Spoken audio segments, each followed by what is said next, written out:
Hello all, നമസ്കാരം. Welcome back to our channel. ഇന്ന് എൻ്റെ ബാക്ക് യാർഡിലെ ബീൻസിൻ്റെ വീഡിയോ ആണ്. ഇത് ഞാൻ വിത്തിട്ട് മുളപ്പിച്ചെടുത്ത ബീൻസാണ്. അപ്പോൾ ഇവിടുന്ന് തന്നെ വാങ്ങിയ സീഡ്സാണ് ഞാൻ ഉപയോഗിച്ചിരിക്കുന്നത്. ഇത് ആക്ച്വലി ലാസ്റ്റ് ഇയറും ഞങ്ങൾ ചെയ്തിട്ടുണ്ടായിരുന്നു. നന്നായി ഈൽഡ് കിട്ടുന്ന ഒന്നാണ് ഈ ബീൻസ്. ആക്ച്വലി 2 വെറൈറ്റി ഇവിടെ കിട്ടാറുണ്ട്. ഇത് ബുഷ് ബീൻസാണ്. അപ്പോൾ ഇത് പടരില്ല, ക്ലൈമ്പിങ് അല്ല, ബുഷ് ബീൻസാണ് ഞാൻ പൊതുവെ വാങ്ങാറ്. എനിക്ക് പടർത്താൻ അധികം സ്ഥലമില്ല ഇവിടെ, അപ്പോൾ ഞങ്ങൾ പൊതുവെ ബുഷ് ബീൻസ് ഉപയോഗിക്കാറ്. പക്ഷേ ഇതിൽ നന്നായിട്ട് ബീൻസ് ഉണ്ടാവും. പിന്നെ ലാസ്റ്റ് ഇയർ ഞങ്ങൾ തന്നെ സമ്മർ സീസണിൽ മൊത്തം ബീൻസിൻ്റെ ഉപ്പേരിയൊക്കെ ഉണ്ടാക്കി. അതിനുശേഷം കുറേ ഫ്രീസ് ചെയ്തു. എനിക്ക് തോന്നുന്നു ഇപ്പോഴും എൻ്റെ ഫ്രീസറിൽ ഒരു പാക്കറ്റ് ബീൻസ് ഉണ്ട്. ചെറിയൊരു സ്മോൾ സിപ്ലോക്കിൽ ബീൻസ് ഉണ്ടെന്ന് തോന്നുന്നു.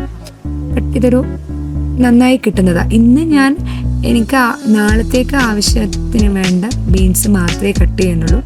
അത്രേ ഒരുവിധം മൂത്തിട്ടുള്ളൂ എന്ന് എനിക്ക് തോന്നുന്നു, പാകമായിട്ടുള്ളൂ. ബാക്കി ഞാൻ അവിടെ തന്നെ വെക്കുക. കുറേ ഉണ്ടായിട്ടുണ്ട് ഇത്തവണ. ആക്ച്വലി ഞങ്ങൾ 3 പാക്ക് സീഡ് വാങ്ങിയിട്ടു. എല്ലാം മുളച്ച് വരില്ല എന്നാണ് ഞാൻ വിചാരിച്ചത്, പക്ഷെ എല്ലാം വന്നു. അപ്പോൾ കുറേ തിക്കായിട്ട് ബീൻസ് പ്ലാന്റ് ഉണ്ട് ഇത്തവണ. എനിക്ക് അത്യാവശ്യം നന്നായി വരുന്നുമുണ്ട്. കുറേ ഫ്ലവേഴ്സ് ഉണ്ട്. ചെറിയ ചെറിയ ബീൻസും കുറേ ഉണ്ട്. ബീൻസ് ആയി വരുന്നുണ്ട്. രണ്ട് ഘട്ടമായിട്ടാണ് ഉണ്ടാവാറ്. ഫസ്റ്റ് ഇപ്പോഴുണ്ടാവും, പിന്നെ കുറച്ച് കാലത്തേക്ക് ഉണ്ടാവില്ല.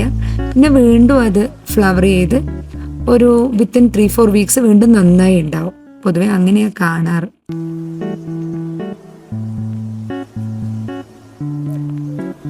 ഇത്രയുമാണ് എൻ്റെ ഇന്നത്തെ ഹാർവെസ്റ്റ്. കുറച്ച് ഞാൻ പറിച്ചുള്ളൂ, നാളത്തേക്ക് വേണ്ടി മാത്രം. എറൗണ്ട് 1 പൗണ്ട് എനിക്ക് കിട്ടി. കുറച്ച് കുറവാണ് പൗണ്ടിൽ, ബട്ട് എനിക്ക് ഇനഫ് ഫോർ ഒരു ദിവസം.